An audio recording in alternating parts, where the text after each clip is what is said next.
በጣም አመሰግናለሁ ሶስታችሁንም ፕሮፌሰር ጌታቸው መታፈሪያ፣ አቶ ያሬድ ኃይለማርያምና አቶ አክሊሉ ወንዳፈር ሁላችሁንም ከልብ ነው ማመሰግነው። እንግዲህ ለተመልካቾች አዲስ አይደላችሁም በሚል ነው በዝርዝር ያላስተዋወቅኳችሁ። ምናልባት ራሳችሁን በማስተዋወቅም አስተያየት እየሰጣችሁ ልንዘልቅ እንሞክራለን።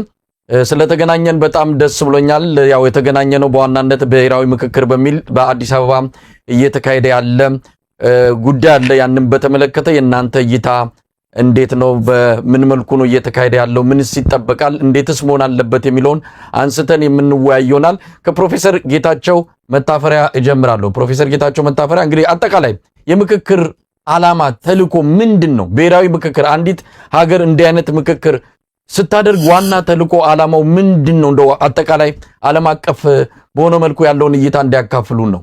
እሺ አቶ መሳይ በጣም አመሰግናለሁ። ቃሉ ራሱ ሀገራዊ ምክክር ነው የሚለው።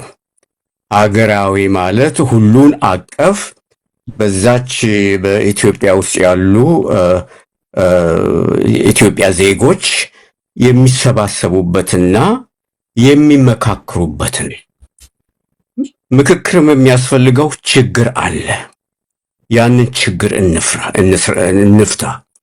ስለዚህ ሁላችንም አንድ ላይ መተን ይህንን ችግራችን የሀገራችን ችግር እንፍታ፣ የወደፊት አቅጣጫ እናስቀምጥ፣ ለሀገሪቷም ደግሞ አንድ ራዕይ እናስቀምጥ የሚል ነው እና በዛ ሁኔታ አስፈላጊ ነው። ነገር ግን ኢትዮጵያ ውስጥ የሚካሄደው የዚህ የአገራዊ ምክክር የተባለው አንደኛ ሁሉንም አላካተተም። ከዚህ ከምክክር ውስጥ የተወገዱ አሉ። የአማራው ክፍል በብዛት አልተወከለም። በኦሮሚያም እንደዚሁ ነው። ትግል ሜዳ የገቡ አሉ። እነዚህ ሁሉ አልተጠሩም። ዋናው ግን ምክክር ሲኖር በሀገሪቷ ውስጥ የሰላም ድባብ መኖር አለበት። ቀውስ መኖር የለበትም። ሰላም ማውረድ አለበት መንግስት። በዛ ላይ ደግሞ በመጨረሻ ይሄንን ምክክር የሚጠራው ኃይል መንግስት ገለልተኛ መሆን አለበት። እሱም እንደ ሌሎቹ ወንበር ተሰጥቶት የሚሳተፍ ነው እንጂ አስጀምሮ የሚያስጨርስ አጀንዳ የሚያዘጋጅ እንደዚሁም ደግሞ አጀንዳው ምን መሆን አለበት ወይም ደግሞ ውጤቱ ምን መሆን አለበት ብሎ ካድሬዎች እየኮለኮለ አገሪቷን አቅጣጫ ወደማይሆን መንገድ የሚመራ መሆን የለበትምና ሊደርሺፕ መሪው ራሱ አጠያቂ መሆን የለበትም። ክሬዲቢሊቲ ተአማኒነት ያስፈልገዋል። የሌሎች ሀገሮችም ታሪክ ብናዩ እንደዛ ስለሆነ እንግዲህ ወደፊት መጣበታለን። ያ ነው መስሎ የሚታየኝ። እንግዲህ የኢትዮጵያን እየተካሄደ ያለውን ወቅታዊ የብሔራዊ ምክክር ሁኔታ በተመለከተ እያንዳንዱን ነገር እንመለከተዋለን። ከዓለም አቀፍ አጠቃላይ የብሔራዊ ምክክር ተልዕኮና ገጽታ አንጻር እንዴት ይታያል የሚለውን ለተመልካቾች ግንዛቤ እንዲረዳ በቅድሚያ ዓለም አቀፉ ተሞክሮ ላይ ዓለም አቀፉ የብሔራዊ ምክክር ገጽታዎች ላይ እናተኩርና አቶ አክሊሉ ወደ እርሶ ልምጣ። ምክክር ሲባል ምንድን ነው? አንድ ሀገር ምክክር ውስጥ ገባች ስትባል ምን ገጥሟት ምን ልትፈታ የምትገባ ነው? እንደው ዓለም አቀፍ ተሞክሮም ካሉ እየጠቀሱ ሊያብራሩልን ከቻሉ። በጣም አመሰግናለሁ አቶ መሳይ። ፕሮፌሰር ጌታቸው እንዳሉትም አንድ ሀገር በምክክር ሂደት ውስጥ ገባች የሚባለው ሀገሪቱ በከፍተኛ የፖለቲካ ቀውስ ውስጥ ስትገባ ወይም ደግሞ ከአንድ በጣም ሲሪየስ የሆነ ከፍተኛ ጦርነት ገብታ በዛ ማግስት በህዝቡ መሃል በእርስ በርስ ባለው ችግር መካከል ያንን ችግር ለመፍታትና ሀገሪቱ ከነበረችበት ሁኔታ ወደ ተረጋጋ ሁሉንም የሚያቅፍ ሂደት እንዴት እንሸጋገር ተብሎ ሲታይ ነው። አለበለዚያ ደግሞ ሰፊ የፖለቲካ ሽግግር በሚያስፈልግበት ጊዜ ለምሳሌ ከዲክታተርሺፕ ከአምባገነን ስርዓት ወደ ዴሞክራቲክ ስርዓት መሄድ የሚያስፈልግበት ሁኔታ ሲፈጠር ህዝባዊ አመጽ፣ ህዝባዊ ችግር በጣም የተወሳሰበ ነገር ሲኖር ከዚህ ስርዓት ካለው አምባገነናዊ ስርዓት ወደ ተሻለ ዴሞክራቲክ ስርዓት እንዴት እንሂድ ለሚለው የሁሉም ድምፅ እንዲደመጥ ለማድረግ በምን አይነት ሂደት በምን አይነት ሮድማፕ ካለንበት ወደሚቀጥለው ልንሄድ እንችላለን፣ ዋና ዋናዎቹ ችግሮቻችንስ ምንድን ናቸው፣ እነሱን እንዴት እንፍታ ለሚለው ሁሉንም ያካተተ የሁሉንም ድምፅ የሚሰማበት ሂደት መፍጠር አስፈላጊ ስለሚሆን ነው። ስለዚህ ውጥረት ባለበት ከፍተኛ ችግር ባለበት ሂደት ውስጥ የሚፈጠር ያንን ለመፍታት ተግባራዊ የሚደረግ አንድ የቅራኔ መፍቻ ስልት ነው ማለት ነው። አንዳንድ ጊዜ በአጭር ነገሮች ላይ በአጭር ቀውሶች ላይ ያተኮረ ሊሆን ይችላል። ለምሳሌ እንደ ኬንያ ያሉትን ሀገሮች ብትወስድ ምርጫን ተከትሎ የተፈጠረ ቀውስ ነበረ። ያችን ለመፍታት በጣም በጠባብ አጀንዳ ብሔራዊ ምክክር ተካሂዶ ከዛ በኋላ ለቀውሱ መምጣት ያበረከቱት የተለያዩ ሁኔታዎች ምንድን ናቸው? ወደፊትስ ደግሞ ምርጫን ተከትሎ ሌላ ግጭት እንዳይፈጠር ምን እናድርግ በሚለው ምክክር ተካሂዶ መፍትሄ አግኝተውለት እነሆ ከዛ ጊዜ በኋላ በሰላም ዴሞክራቲክ ምርጫ እያካሄዱ የተወሰነ ውጥረት እንኳ ቢኖር ቅራኔያቸውን እየፈቱ ወደፊት ሄደዋል ማለት ነው። ሁለተኛው ግን መሰረታዊ ሀገራዊ ለውጥን የሚሻ መሰረታዊ ምስቅልቅል ያለ ረዥም ጊዜ እየተንከባለለ የሚመጣ ችግር ሲኖር ያንን እንዴት እንፍታው የሚለው ጥያቄ ላይ ነው። በሀገራችን ውስጥ ለምሳሌ በጣም ለረዥም ጊዜ እየተንከባለለ የመጣ ችግር አለ። በተለይ ደግሞ ላለፉት 37 ዓመቶች በሀገር ውስጥ ከፍተኛ የእርስ በርስ ቅራኔ አለ። በፖለቲካ ድርጅቶችና በመንግስት መካከል ቅራኔ አለ። ሀገራችን በአጠቃላይ ወዴት ትሂድ በሚለው ላይ አለመግባባት አለ። መሰረታዊ በሆኑት የሀገራችን እሴቶች ላይ የሀገር አንድነት፣ የሀገር ባንዲራ፣ የሀገር አርማዎች፣ የሀገር ምልክቶች፣ ታሪካችንን በተመለከተ አለመግባባት አለ። ኢትዮጵያ በምን አይነት አመራር ስትሂድ የሚለው ላይም አለመግባባት አለ። በአጠቃላይ ከዚህ ጋር ተያይዞ ደግሞ ከፍተኛ የሆነ የእርስ በርስ ውጊያ ጦርነት አለ፣ አመፅ አለ፣ በየቦታው የተደራጁ የተቃውሞ ኃይሎች አሉ። ስለዚህ እነዚህ ሁኔታዎች ባሉበት ሁኔታ ኢትዮጵያን በአንድ ድርጅት ውሳኔ፣ በአንድ ድርጅት ፕሮግራም፣ በአንድ ግለሰብ ውሳኔ ካለችበት ሁኔታ ወደ ሌላ ሁኔታ ወደ ተሻለ ሁኔታ መውሰድ አይቻልም። ስለዚህ የዚህ አይነት ቅራኔን ለመፍታት ሁሉን አቀፍ ሁሉን አሳታፊ ሁሉም የኢትዮጵያውያን ድምፅ ሊደመጥ የሚችልበት ምክክር ሲኖር ነው ሀገራዊ ምክክር የሚባለው። ይሄ በተለያዩ ሀገሮች የተሞከረ ነው። በነ ደቡብ አፍሪካ፣ በነ ቱኒዚያ፣ በሌሎችም ዝርዝሩን ቀስ ብለን ልንገባበት እንችላለን።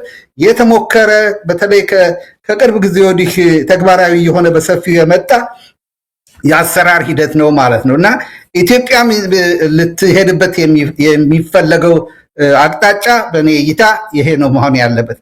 ምክክርና ብሔራዊ መግባባትና ምክክርን ስናወራ በእውነት ክሬዲት መስጠት የሚገባው ቦታ ክሬዲት መስጠት አለብን። የኢትዮጵያ ተቃዋሚ ላለፉት 30፣ 37፣ 40 ዓመት ይህን ሲጠይቅ ቆይቷል። ይሄ ዛሬ በብልጽግና የመጣ ጥያቄ አይደለም፣ ወይም እነሱ የኛ ነው የሚሉት አይደለም። ከመጀመሪያው ኢህአዴግ ስልጣን ከያዘበት ጊዜ ጀምሮ ሁሉን አቀፍ ምክክር እናድርግ፣ የተለያየ ዓላማ የተለያየ አስተሳሰብ አለና ወደ አንድ መጥተን ኢትዮጵያን እናሻግራት የሚል ጥያቄ በሰፊ ሲመጣ ነበር። ሆኖም በጊዜ የነበሩት ገዢዎች ኢህአዴጎች አልተቀበሉትም። ስለዚህ ለብቻቸው ዲክታተርሽፕን መስርተው ሲሄዱ ቆይተዋል። ዶክተር አብይ በመጡ ጊዜም ሴም ቲንግ የተነገራቸው ለመጀመሪያ ጊዜ በግልጽ የተነገራቸው ኢትዮጵያ ሽግግር ያስፈልጋታል፣ ኢትዮጵያ ምክክር ያስፈልጋታል እና ይሄን ተግባራዊ እናድርግ የሚል ጥያቄ ነበር የተጠየቁት። ሆኖም ጠቅላይ ሚኒስቴሩ የሰጡት መልስ የለም እኔ ያሸጋግራቸዋለሁ የሚል ነው። ይሄ ሊሆን አይችልም። ቅድም እንዳልኩት በአንድ ሰው ፈላጭ ቆራጭነት፣ በአንድ ሰው ትዕዛዝ፣ በአንድ ሰው ፍላጎት፣ በአንድ ሰው ራዕይ ብቻ ሀገር እንደዚህ ካለችበት ምስቅልቅል ወደተሻለ ሊሄድ አትችልም። ስለዚህ ሀገራዊ ምክክር፣ ብሔራዊ ምክክር በተለያየ ስም ይቀርባል። የሚካሄደው በእንደዚህ አይነት ሁኔታዎችና ሀገርን ካለ ምስቅልቅል ወደተሻለ ነገር ለመውሰድ ነው እላለሁ። አመሰግናለሁ አቶ አክሊሉ። እንግዲህ ያሬድ ወደ አንተ ልምጣ። ያው ብዙ ጊዜ በአንከር ሚዲያም ስለዚሁ ስለ ብሔራዊ ምክክሩ እንነጋገራለን። የተለያዩ ሀገራትን ተሞክሮን ፕሮፌሰር ጌታቸውም አቶ አክሊሉም አንስተዋል። የተሳካላቸው ሀገራት አሉ ወይ? እንዴት ተሳካላቸው? የከሸፈባቸውስ አሉ ወይ? እንዴት ከሸፈባቸው?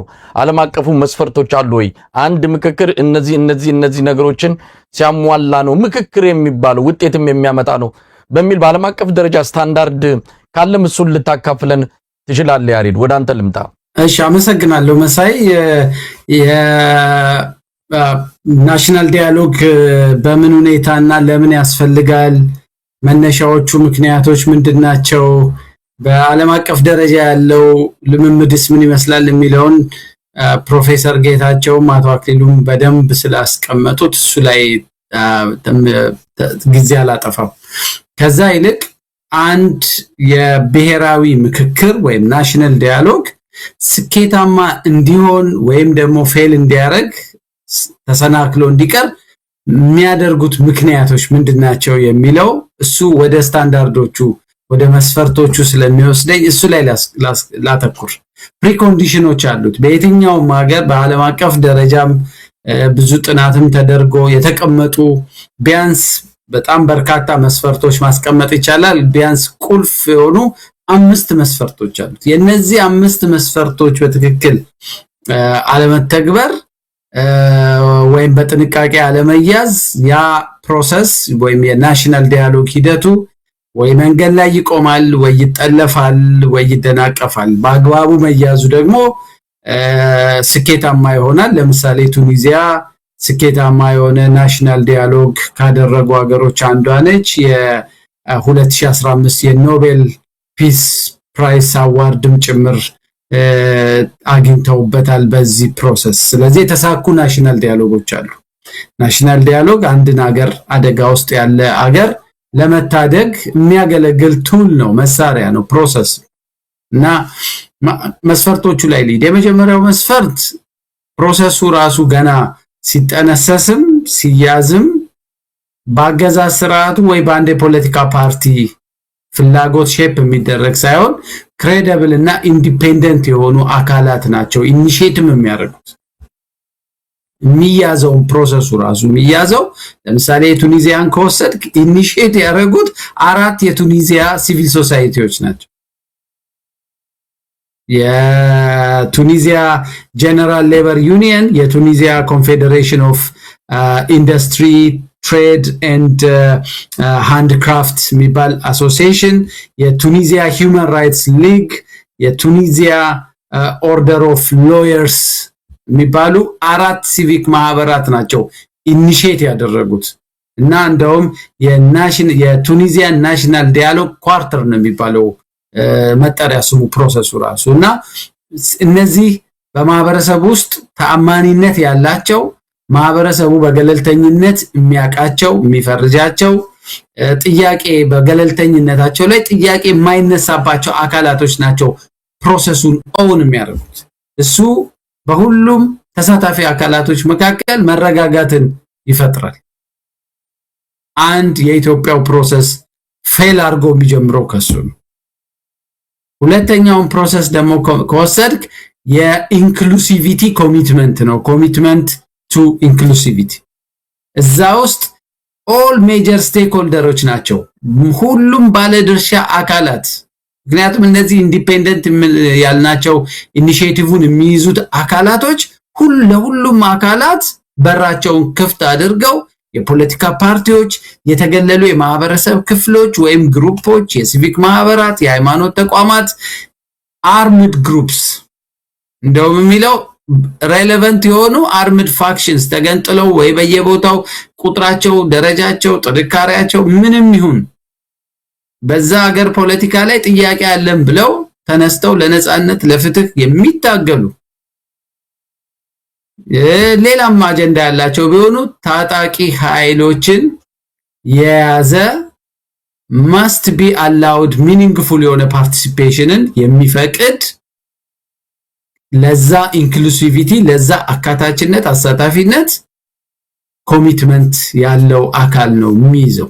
ሌላው ክሊር የሆነ ኦብጀክቲቮችና ስኮፕ ወይም ክሊር የሆኑ ግልጽ የሆኑ መዳረሻ ግቦቹንና የሚሸፍናቸው ነገሮች ቀድመው በጥንቃቄ መቀመጥ አለባቸው። ይሄ ናሽናል ዳያሎግ እነዚህን አንድ ወይ 3 ወይ 4 ጥያቄዎች እንዲመልስ ብቻ ተብሎ ሼፕ ከነዛ አካላት ቁልፍ የሆኑ እነዚህ 1 3 4 ጥያቄዎች ሲመለሱ ለሌሎች የፖለቲካ የኢኮኖሚ ህዝቡ ሲያለቅስ ሲያነባ ለቆየባቸው የሰብአዊ መብት ጥያቄዎች ሁሉ መመለስ በር የሚከፍቱ ልክ አንድ ህንጻ ላይ ለመግባት የህንጻውን የኢንትራንስ የመጀመሪያውን ዋና በር መግባት የግድ ይላል እያንዳንዱ ፍሎር ውስጥ ለመግባት።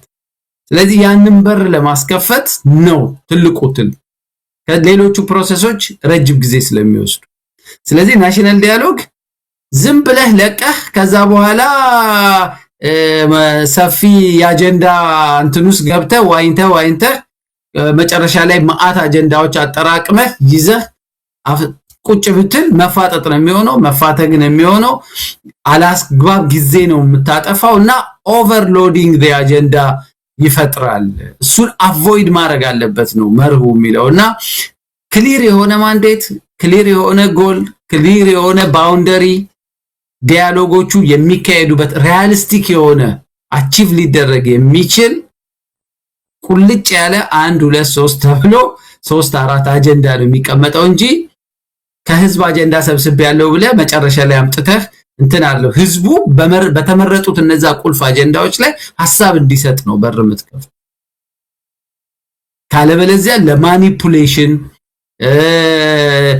በተወሰኑ አጀንዳዎች ላይ መራኮቻ እንዲፈጠር እና ፕሮሰሱ አቦርት እንዲደረግ ወይ መጨረሻ እንዲጠለፍ ምክንያት ይሆናል። ሌላው ቤዚክ ትረስት እና ሴፍቲ ያስፈልጋል። የሚሳተፉ ሰዎች ፕሮሰሱ ላይ ትረስት ሊኖራቸው ይገባል። አንድ ሁለተኛ ሚኒመም የሆነ የሴኩሪቲ ጋራንቲ ማስቀመጥ አለበት። የትጥቅ ኃይሎች ትጥቃችንን አቁመን በዚህ ፕሮሰስ ውስጥ እንገባለን እንዲሉ የሚኒመም የሆነ የሴኩሪቲ ጋራንቲ ማስቀመጥ አለ።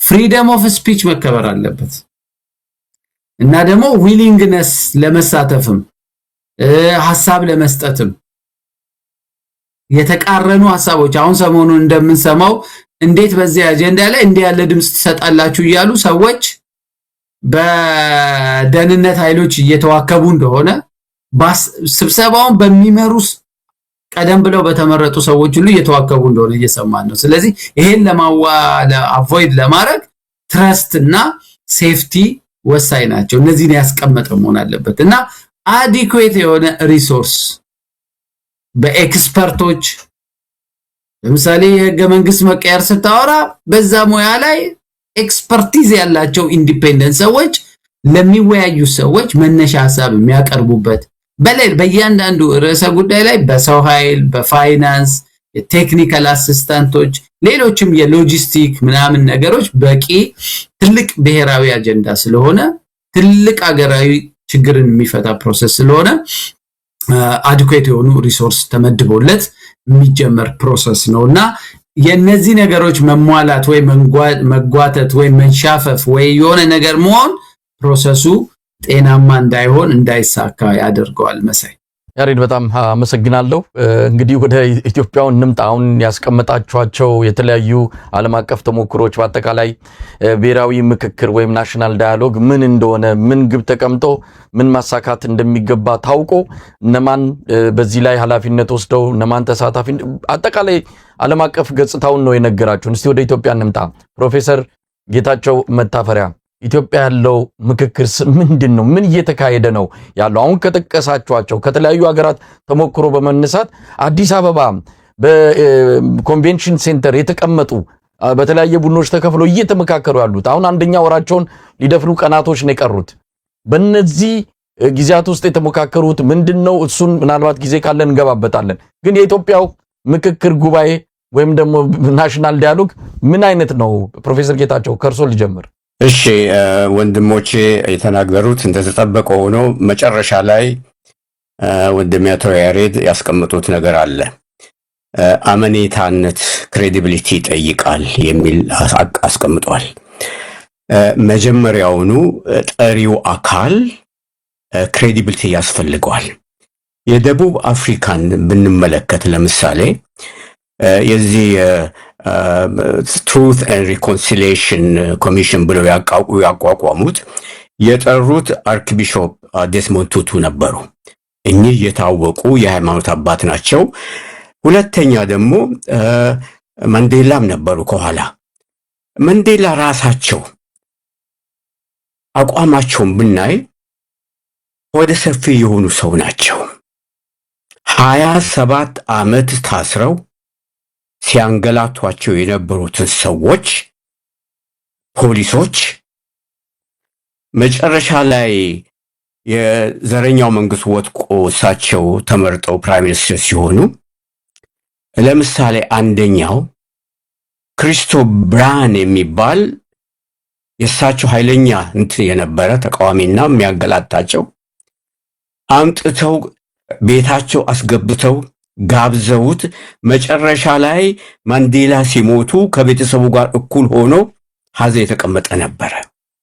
ሌሎቹንም እንደዚሁ ሴኩሪቲ ጋርዶቹን እያመጡ ያነጋግሯቸው ነበረ።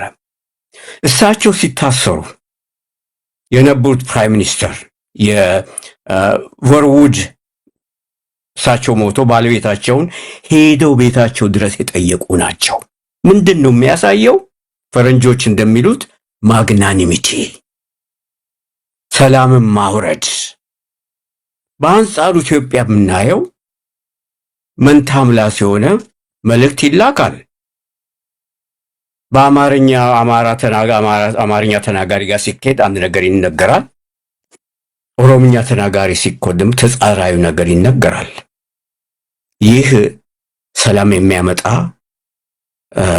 አየር አይደለም። ህዝብን ከህዝብ የሚያጋጭ ነው።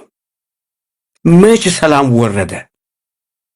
መች ሰላም ወረደና ነው ስለ አገራዊ ምክር የምንናገረው? ጥላቻ እየቆሰቆስን ወደኋላ ይህን ታሪክ እየጻፍን በዛ ሁኔታ ጥሩ ውጤት ሊወጣ አይችልም። ስለዚህ ያለው ሙቀት ረግቦ መሪዎቻቸውም የሚናገሩት ዲፕሎማቶቻቸውም የሚናገሩት ዲፕሎማሲ ማለት እኮ ጥበብ ነው፣ መዘላበድም አይደለም። ሰዎቻችን በዲሞክራሲም አልተካኑም፣ በሊደርሺፕ በአመራርም አልተካኑም። የድሮ ሰዎች ያስተዳድሩ የነበሩ አልተካኑም፣ ግን ያፈሩት ነው በእውቀት ፈሪሃ እግዚአብሔር አለባቸው። ህዝቡን ያከብራሉ። ትዝ ይለኛል በተማሪነቴ ጊዜ ሰላማዊ ሰልፍ ሲወጣ አገር ሲረበሽ ጃንሆይ አንድም ቀን አዲስ አበባ ውስጥ ጊዜያዊ አዋጅ አውጀው አያውቁም። ሊያደርጉ ችሉ ነበረ፣ ግን ህዝቡ ምን ይለኛል? ፈሪሃ እግዚአብሔር፣ ፈሪሃ ህዝብን ያከብራሉ፣ ህዝብን ይፈራሉ። የኛዎቹ ግን ህዝብን የሚንቁ፣ ህዝብን የሚሳደቡ፣ በህዝብ ስም የሚነግዱ፣ በሃይማኖት መንገድ የሚነግዱ ናቸው። እና ይህ የሽግግር ወይም የአገራዊ ምክክር ሁኔታ ከመጀመሪያው የተበላሸ፣ አየሩ የተመረዘ፣ ውጤቱ ደግሞ እንደዚሁ ጥሩ ውጤት የማይመጣ መስሎ ይታየኛል። አቶ ያሬዳው እንዳለው የሴኩሪቲ ጋርዶች ተነስተው ገብተው ይበጠብጧቸዋል፣ በግልም ያስፈራሯቸዋል። አንዳንዶቹም ደግሞ ካርድም ይዘው መጥተው እንዳይገቡም እየተደረጉ አሉ። ያ የሰላም የእርቅ ሂደት አይደለም እና በዚህ ሁኔታ ጥሩ ውጤት ይመጣል ብሎ ማሰብ ሞኝነት፣ የሞኝነትም ሞኝነት ነው። አመሰግናለሁ ፕሮፌሰር ጌታቸው መታፈሪያ። እንግዲህ ወደ አቶ አክሊሉ ወንዳፈረ ልምጣ። በነገራችን ላይ አቶ አክሊሉ ወንዳፈረ ከካናዳ ቶሮንቶ ነው፣ ያሬድ ከቤልጅየም ነው። ፕሮፌሰር ጌታቸው መታፈሪያ እዚሁ ከኛው ካለንበት ከአሜሪካ ነው። አቶ አክሊሉ እንግዲህ የኢትዮጵያን ሁኔታ እንዴት ነው የምናየው? አሁን ቀደም ሲል ሁላችሁም ከጠቀሳችሁት አንጻር ነው። መጀመሪያ ጥይት እየጮኸ ነው በብዙ የኢትዮጵያ አካባቢ፣ ሰው እየተፈናቀለ ነው። አሁን እንኳን በተለያዩ ዩኒቨርሲቲዎች ተማሪዎች ሰልፍ እያደረጉ ነው። በኦሮሚያ በተለይ ሰልፍ ላይ ናቸው አሉ፣ ጥያቄዎች አሏቸው። የሆነ ያልተረጋጋ ሀገሪቱ ያልሰከነችበት አጠቃላይ ብሔራዊ ቀውስ ውስጥ ነው ያለ ነው። መጀመሪያ እሱ መስከን የለበትም ወይ? ወደ ብሔራዊ ምክክር ከመምጣት በፊት ብሔራዊ ድርድር የሚባል ብቻ ጥይት እንዳይጮህ ማድረግ ሳይቻል ቀርቶ እንዴት ነው ወደዚህ ዘሎ ያንን ስቴፕ ያንን ምዕራፍ ዘሎ ወደ ሌላኛው ምዕራፍ የተገባበት ሁኔታ በራሱ ለማንም እንኳን በእናንተ በምሁራን ደረጃ አይደለም ተራው ሰው ራሱ እንዴት እንዲህ ሊሆን ይችላል ብሎ እየጠየቀ ነው። እንደው የኢትዮጵያውን እንዴት ትገልጸዋለህ አቶ አክሊሉ? በጣም ጥሩ ጥያቄ ነው። እንዳልከው ነው የተለያዩ ሀገሮችን ልምድ ስናይ የብሔራዊ እርቅ የተጀመረበት ሁኔታ በተለያየ መልክ ሊሆን ይችላል። እንዳውም የሚገርምህ ነገር ዋናው ግን በአብዛኛው ዋናው ነገር ሁሉንም ሊያሳትፍ የሚችል ድባብ መፈጠር አለበት ማለት ነው። ቅድም ያሬድ የገለጸው ነገር አለ። ሁሉን አሳታፊ ግጭት ካለ ግጭት ለመፍታት ነው ብሔራዊ እርቅ የሚያስፈልገው፣ ብሔራዊ መግባባት የሚያስፈልገው። ያንን ለማድረግ ደግሞ ግጭት ውስጥ ኢንቮልቭ የሆኑ ክፍሎች እንዲሳተፉ በሂደት ውስጥ ማድረግ ያስፈልጋል። አንተ አጀንዳ ቀርጸህ አንተ ለብቻ ተወያይተህ እነሱ በዚህ በኩል ይሄው መፍትሄ ያገኘሁላችሁ ሊባል አይቻልም። በግጭቱ ውስጥ ያሉ መሳሪያ ያነሱ ክፍሎችን ቢሆን የፕሮሰሱ አንድ አካል ሆነው እንዲሄዱ ማድረግ አስፈላጊ ነው። ስለዚህ በኢትዮጵያ ውስጥ የሚታየው አንዱ ትልቅ ስህተት ይሄ ነው። ትልቁ ስህተት በመሳሪያ ኃይል ስርዓቱን እየተፋለሙ ያሉ ክፍሎች ሊሳተፉ የተሰጠ የሆነበት ሁኔታ የለም። ዛሬ ሳዳምጥ ነበር ከሪፖርተር ጋዜጣ ጋር ፕሮፌሰሩ ቸርማኑ የምክክር ኮሚሽኑ ጥያቄ እና መልስ አድርገው ነበር። ስለ ተሳትፎ ሲጠየቁ ታዲያ ምን እናድርግ ሊሳተፉ አልፈለጉም እሺ አላሉም ነው ያሉት። ይሄ አይሰራም። ብሔራዊ እርቅን አመጣለሁ የሚባል ከሆነ ታዲያ ምን እናድርግ እምቢ አሉን እኮ። ይሄ መልስ አይደለም። ለብሔራዊ እርቅ ለማምጣት የሚኬድበትን ርቀት መሄድ ያስፈልጋል። ለምን እምቢ አሉ የሚለውን መርምረህ መቀበል ያስፈልጋል። በኢትዮጵያ ውስጥ የተካሄደው ምንድነው? ተቃዋሚዎቹን መሳሪያ ያሉ ያነሱትንም ጭምር ኑ አንድ ጊዜ መሳሪያችሁን ጥላችሁ አርፋችሁ ግቡ የሚባል ነገር ይመጣል። ሌላ ጊዜ ሌላ ትንሽ ሰበብ ይመጣል። ሌላ ጊዜ በደብዳቤ ጽፈውልኛልና ሊመጡ አስበዋል የሚል ነገር ከልብ ያልሆነ ቅራኔ አፈታት ዘዴ ነው እየተከተሉ የነበሩት። ስለዚህ እነዚህ ታጣቂዎች ደግሞ የፖለቲካ ጥያቄ ያላቸው፣ መሰረታዊ የቆሙለት ዓላማ አላቸው። እነዚህ ሊፈቱ የሚችሉበትን ድባብ ነው እንጂ የሚፈልጉት አርቲፊሻል በሆነ ሁኔታ ኑ ስለተባሉ ርጠው ሊገቡ አይችሉም። ስለዚህ ኦነስ ኃላፊነቱ ሁልጊዜ በአንድ ሀገር ውስጥ የመጀመሪያ ደረጃ ኃላፊነት በሀገር ውስጥ ሰላም ለማምጣት በሀገር ውስጥ ጦርነትን ለማስቆም መንግስት ነኝ የሚለው አካል ነው የመጀመሪያው እንትን። ለምን ኢንተርናሽናል ሬኮግኒሽን አለው። የሀገሪቱን ሪዞርስ በሙሉ የሚቆጣጠረው እሱ ነው። የሀገሪቱን የሰው ኃይል የሚያዘውና የመሰለውን የሚያደርገው እሱ ነው። በዓለም አቀፍ ደረጃም ደግሞ ተጠያቂነት ያለባቸው ስራዎች አሉ። ስለዚህ እነዚህን ሁሉ ለማሟላት የመጀመሪያው ከፍተኛ እርምጃ የሚጠበቀው ከመንግስት ነው። ስለዚህ ሰዎች እሺ አላሉኝም በሚባል የሚቆም አይደለም። አገራዊ እርቅን አመጣለሁ የሚል ይሄን ኃላፊነት መወጣት ያለበት መንግስት ከሆነ ኤክስትራ ማይል ሄዶ ሁሉንም ሊያሳትፍ የሚችልበት ሁኔታ መፍጠር አለበት። ኢትዮጵያ ውስጥ ግን የሆነው ያ አይደለም። ስለዚህ ችግሩ አሁን ያለው ሁኔታ የሚፈለገውን ነገር ሊያመጣ አይችልም ማለት ነው። ቅድም ያሬድ ያነሳቸውን አንዳንድ ነገሮች ጋር ላያይዝ እፈልጋለሁ። መጀመሪያ ትረስት ያስፈልጋል። ኮሚሽኑ ራሱ የሚቋቋመው ኮሚሽን ተአማኒነት እንዲኖረው ያስፈልጋል ነው። ኢትዮጵያ ውስጥ ያለው ጥያቄ ምንድነው? ይሄ አሁን የተፈጠረው ኮሚሽን ገና ከምስረታው ተአማኒነት የሌለው መሆኑ ነው። አንደኛ 620 ሰዎች ለመጀመሪያው ሊስት ቀረቡ ሲባል እነማን ናቸው የሚባለው ክሊር አልነበረም። ከየት መጡ፣ እንዴት ተመረጡ የሚባለው። ስለዚህ ገና ከመጀመሪያው ጥርጣሬ እንዲገባ ያደረገ ሂደት ነው። ሁለተኛ ከነዚህ 620ዎቹ ውስጥ 47ቱ ፊልተር ዳውን ተደርገው መጡ ከተባለ በኋላ ወደ 11 ሰዎች ሲመረጡ ኮሚሽነር ተብሎ ሲመረጡ ከ11 ሰዎች ውስጥ 3ቱ በ47ቱና በ45ቱ ሊስት ውስጥ እንኳን ያልነበሩ ነበር። ስለዚህ ከየት መጡ ያሉ የተባሉት 45 ሰዎች ናቸው። እነዚህ 3ቱ ደግሞ ከየት መጡ የሚለው ትልቅ ጥያቄ ኮሚሽኑን በጥርጣሬ ውስጥ እንዲወድቅ ያደረገው ብቻ ሳይሆን በእርግጥም ገለልተኛ የህዝብ ድምፅ የተሳተፈበት አይደለም ወደሚለው እንትን ወስዶናል ማለት ነው። እነዚህ አይነት ሁኔታዎች ነበሩ። ሁለተኛ አጀንዳ ሰበስባለሁ ብሎ በተነሳበት ጊዜ ኮሚሽኑ ያደረጋቸው በየአካባቢው የመንግስትን መዋቅር ነው የተጠቀመው። የወጣቶች ማህበር፣ የሴቶች ማህበር፣ የምናምን ማህበር በሚባሉ የብልጽግና አካል የሆኑ ሰዎች ናቸው ተሰግስገው የገቡት ማለት ነው። ይሄ ኢንክሉሲቪቲ የሚለውን የሁሉንም ድምፅ ማካተት የሚለውን ሽሮ የብልጽግና ሰዎች አጀንዳ ብቻ እንዲካተት በአብዛኛው የተደረገበት ሁኔታ እንደሆነ ነው የሚያሳየው። ይሄ ነገር በጊዜው ተነስቶ ይሄን የምታደርጉት ልክ አይደለም ይሻሻል ተብሎ ሲጠየቁ የለም እንዲህ አይነት ነገር የለም ብለው ነበር የካዱት። ዛሬ በተግባር እያየነው ነው። በድርጅት በዚህ በነበረው ባለው ስብስብ ውስጥ እንደሚነገረው ከ60 እስከ 70% የተሳታፊዎቹ የብልጽግና የተለያዩ ድርጅቶችና የመንግስት ባለስልጣኖች መሆናቸው እያየ ነው። ይሄም ራሱ አንድ ውድቅ ያደረገው ነው፣ ፕሮሰሱን ተቀባይነት እንዳይኖረው ያደረገ ነው ለማለት ነው። በሌላ በኩል ቅድም ያልነው ነው ተሳታፊ ሁሉንም ሊያሳትፍ አልቻለም። ከትግራይ አንድም ሰው የላችሁም። አንድ ሰው ኢትዮጵያ ውስጥ ትግራይ ኢትዮጵያዊ ግዛት ነው፣ ማንም የለም የትግራይ ድርጅቶች። አሁን መጨረሻ ላይ ጥለው የመጡ ሰዎች ናቸው እንደ ጌታቸው እንዲሳተፉ የሆኑት።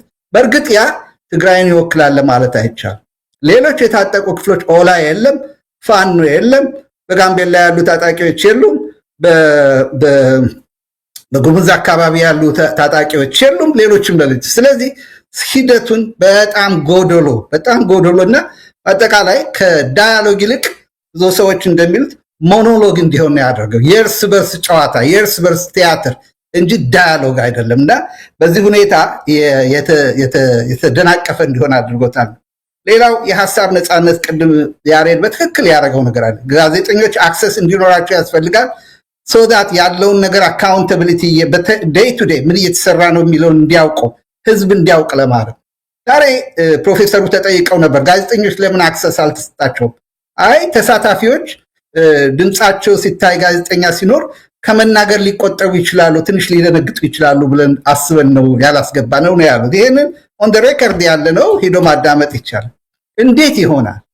የመንግስት ባለስልጣኖች እና አዳነች አቤቤ እነ ሽመልስ ባሉበት የጠቅላይ ሚኒስቴሩ ሚኒስቴሮች እና ዴፒቲ ሚኒስትሮች በሙሉ ባሉበት ነው መናገር የሚቀለው ሰው ወይስ ለአዲስ ለጋዜጠኞች መናገር ነው የሚያስፈራው? እና ይሄ በጣም ኦድ የሆነ ሎጂክ ነው እየተከተሉ ያሉት እና ሰውን የማፈን ሁኔታ የሚታይበት ሁኔታ ነው እና የዚህና የመሳሰሉትን ነገሮች ስናይ በአጠቃላይ ይሄ አሁን የተጀመረው ሂደት ከጅምሩ የከሸፈ ነው።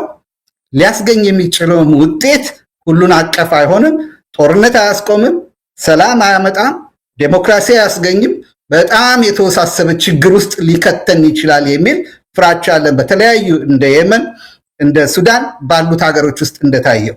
ስለዚህ ይሄን ነገር ሁሉም ነቅቶ ሊጠብቀውና ምን መደረግ አለበት የሚለውን እንደገና ሊያስብበት ያስፈልጋል ብዬ አስባለሁ።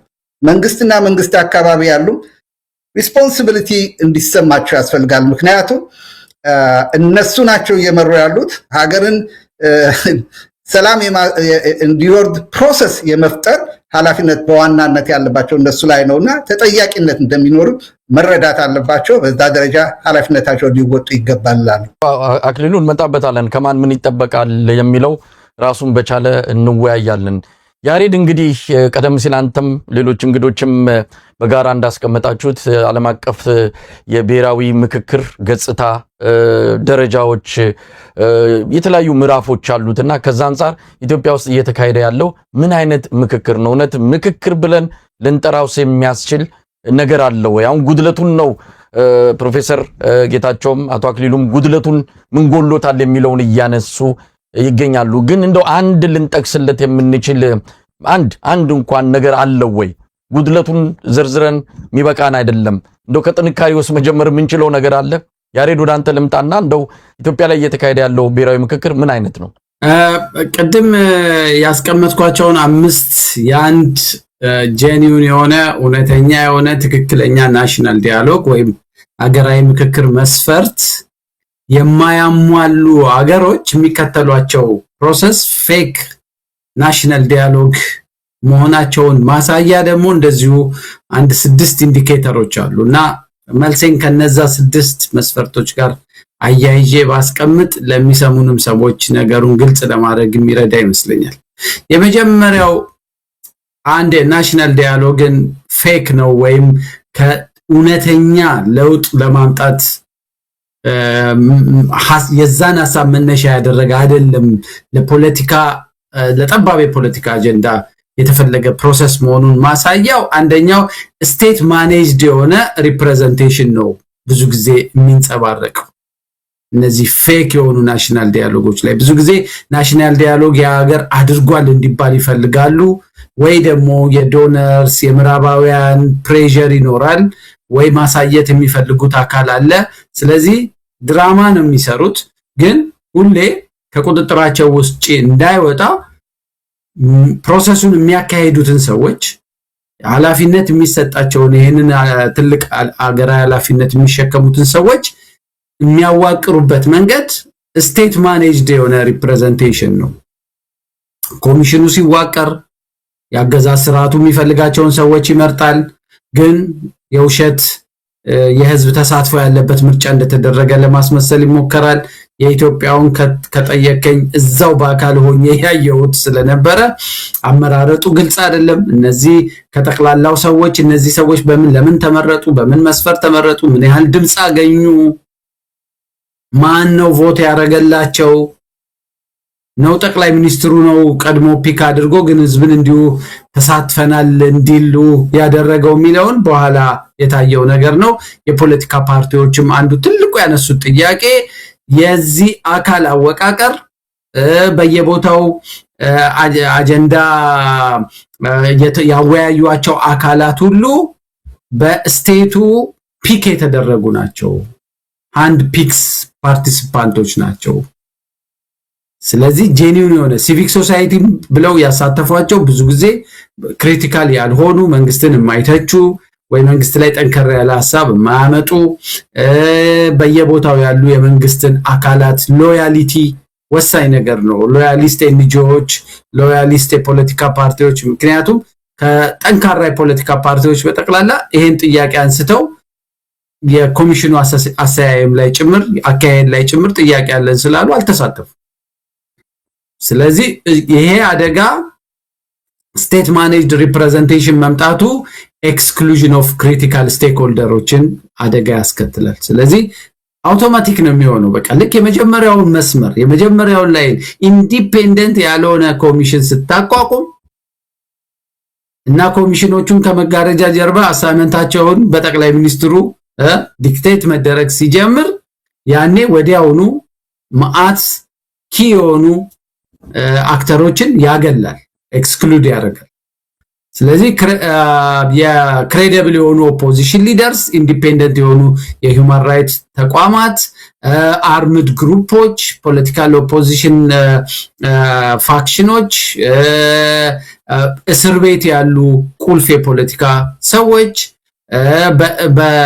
የተገለሉ ወይም ደግሞ ኢን ኤግዛይል ያሉ በሀገሪቷ ላይ ትልቅ ድርሻ ያላቸው አካላት በጠቅላላ ለዚህ ፕሮሰስ ባዳ ይደረጋሉ። ይሄ አንዱ ኢንቴንሽናሊ ታስቦበት የሚደረግ ነገር ነው። ልክ እሱን የዚህ አደጋ ደግሞ ወዲያውኑ አብሰንስ ኦፍ ፕሪኮንዲሽን። ሌላው አደጋው ምንድነው? ናሽናል ዳያሎግ ፕሪኮንዲሽኖች ይቀመጡባታል። ጋራንቲ ያስፈልገዋል ብያለሁ ቅድም። ስለዚህ አንዱ የዛ በስልጣን ላይ ያለው መንግስት ወይም ይሄን ፖለቲካል ፕሮሰስ እንዲካሄድ የፈቀደው አካል ከልቡ መሆኑን ማሳያው ፖለቲካ እስረኞችን መልቀቅ፣ ቤዚክ የሆኑ የኮንፊደንስን ቢልድ የሚያደርጉ እርምጃዎችን መውሰድ አለበት። የፖለቲካ እስረኞችን መፍታት፣ ፍሪደም ኦፍ ስፒችን ማክበር፣ ጋዜጠኛ ይኸው እንግዲህ አሁን ናሽናል ዳያሎጉ እየተካሄደ ነው። ትላንትና የአዲስ ስታንዳርድ ቢሮ ዋና ማኔጀሩ ታስሮ አዲስ ስታንዳርድ ቢሮ እቃቸው ተሰባብሮ ተዘርፈው ያው ሲፒጄም ሌሎች ድርጅቶችን መግለጫ አውጥተዋል ከትላንት ወዲያ። እና ቅድም አቶ አክሊሉ ያለው ጋዜጠኞች እንዳይገቡ ያደረግነው በዚህ ምክንያት ነው። ፍሪደም ኦፍ ኤክስፕሬሽንን ፍሪደም ኦፍ ስፒችን ገድበህ እንደውም የሚያሳዝነው ይሄ ናሽናል ዳያሎግ ውይይቱ ከመጀመሩ 2 ቀን ነው 3 ቀን በፊት ኮሚሽነሩ ለሚዲያዎች ማስጠንቀቂያ ከሚዲያ ኦቶሪቲ ጋር ሆኖ በዚህ ውይይታችን ላይ ተንተርሳችሁ ምንም አይነት ዘገባ እንደዚህ ብታረጉ እርምጃ እንወስዳለን ብሎ ማስፈራሪያ የሰነዘረ ናሽናል ዳያሎግ አይ ቲንክ ብቸኛ ናቸው በዚህ። እና ለሚዲያ ማስጠንቀቂያም ሰጥተው ሚዲያንም አግደው ነው እንትን ያደረጉት። ስለዚህ ኢቭን እንደውም የሚጠበቅባቸው የነበረው የተፈጸሙ ጫናዎች ካሉ፣ የታሰሩ ሚዲያዎች ካሉ፣ የተከለከሉ ሚዲያዎች ካሉ ይሄ ማዕቀብ ተነስቶላቸው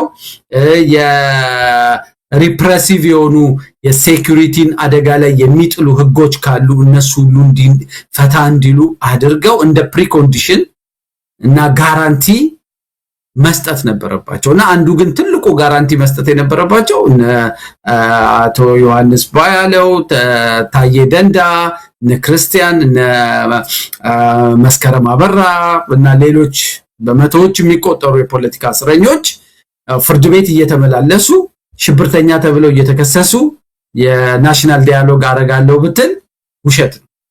ስለዚህ አንዱ ናሽናል ዳያሎግን አደጋ ላይ የሚጥለው ነገር የአብሰንስ ኦፍ ፕሪኮንዲሽን እና ጋራንቲ ነው እና እሱን እነዚህ ሰዎች መስጠት አልቻሉም። አብይም መስጠት አልቻሉም። ሌላው የዚህ ቶፕ የሆኑ የመንግስት አካላት አጀንዳን ሴት በማድረግም ሼፕ በማድረግም ጫና በመፍጠርም አይደለም ሮላቸው በፕሮሰስ ውስጥ አድማጭ ነው ሞር መሆን ያለባቸው። አብይ እኮ ከአንድም 2-3 ጊዜ የናሽናል ዳያሎጉን መነሻም መዳረሻም ሴት አድርጎ በአደባባይ እነዚህን ኢሹዎች ማንሳት አትችሉም። ለምሳሌ እዛ የተሰበሰቡት 4000 ሰዎች በአብላጫው ትራንዚሽናል ገቨርንመንት ያስፈልገናል ቢሉ አይችሉም። አብይ አትችሉም ብሏል እሱም መንካት። ስለዚህ የማይነኩ ሬድ እንትኖች አስቀምጧል አብይ። ይሄ በቃ ኦሬዲ ይሄ ፕሮሰስ ምን ውስጥ እንዳለ በደንብ ያሳያል። ስለዚህ ቲያትሪካል የሆነ ፐርፎርማንስ ነው ከዛ በኋላ የሚሆነው። የገዢው ፓርቲ የስክሪፕት አብይ የጻፈውን ስክሪፕት ፐርፎርም ማድረግ ነው። ይሄ አሁን የምታየው ግርግር ሁሉ 4000 ሰው ናሽናል ዳያሎጉ መግለጫ የሚሰጠው ይሄኛው አጀንዳ ተይዟል ይሄኛው አልተያዘም ምናምን የሚባለው ሁሉ just a theatrical performance ነው። ስክሪፕቱን ቀድሞ አብይ ጨርሶ ጽፎት በዚህ አግባብ ፐርፎርም አድርጉ ብሎ ነው የላካቸው። ስለዚህ ይሄ ናሽናል ዳያሎግ ልትለውም ራሱ አትችልም። እና ሌላው አደገኛው ነገር እነዚህ 4000 ሰዎች እንዴት ተመረጡ? ማንን ነው የወከሉት? በምን መስፈርት ነው የተመረጡት? እያንዳንዱ ብሔር በምን ያህል ሰው ተወክሏል? ፖለቲካ ፓርቲዎች በምን ያህል ሰው ተወክለዋል? የሃይማኖት ተቋማት በምን ያህል ተወክለዋል? ሚዲያ፣ የሲቪክ ማህበረሰብ ምን ፊገሩ ምንድነው? ምንም መረጃ የለም። 4000 ሰው መርጠናል እና ናሽናል ዳያሎጉ እንትኑ ኮሚሽኑ ራሱ እነሱን መምረጠው ራሱ እርግጠኛ አይደለንም። እና ሌላው አደገኛው ነጥብ ደግሞ ነን ባይንዲንግ እና ቬግ የሆኑ አውትፑቶች ይዞ ነው የሚመጡ። ናሽናል ዳያሎግ ይሄን ሁሉ የሀገር ሀብት በልቶ ይሄን ሁሉ የሰው ጊዜ ፈጅቶ ባይንዲንግ የሆነ ኮንክሪት የሆኑ ነገሮች ይዞ መምጣት ማይችል ከሆነ ነገ ይሄ ሁሉ ከተደከመ በኋላ ለአብይ ሰንደው ሲሰጡት በቃ ተውት ቀስ እያልኩ ፈጽመዋለሁ ካለ ምንድነው የምታስገድድበት መስፈርት? ገዢው ፓርቲ ከሚፈልገው ውጪ አውትካሙ ቢወጣ በምንድነው የምታስገድደው? ምንም ነገር የለም። ምንም የምታስገድድበት ምንም ባይንዲንግ የሆነ ነገር የለውም። ስለዚህ አውትፑቱም በዛው ልክ ቬግ ይሆናል፣ ፌክም ይሆናል እና ኮንትሮልድ በመጨረሻው ነጥብ ኮንትሮልድ አጀንዳስ ናቸው የሚዘጋጁት። ምናልባትም ቁልፍ ከሆኑ ወቅታዊ ከሆኑ አንገብጋቢ ከሆኑ አገራዊ ጉዳዮች ማህበረሰቡን አውጥተው ዳይቨርት አድርገው ሌላ የመወዛገቢያ የኤሊት ኮራፕት የሆነ የእንትን ውስጥ ለምሳሌ ሰላም ጦርነቱ እንዴት ይቁም? ናሽናል ዳያሎግ የሚካሄደው ቅድም እንደተባለው በፖስት ኮንፍሊክት ወቅት ነው። ኢትዮጵያ ውስጥ ግን አክቲቭ ኮንፍሊክት አለ።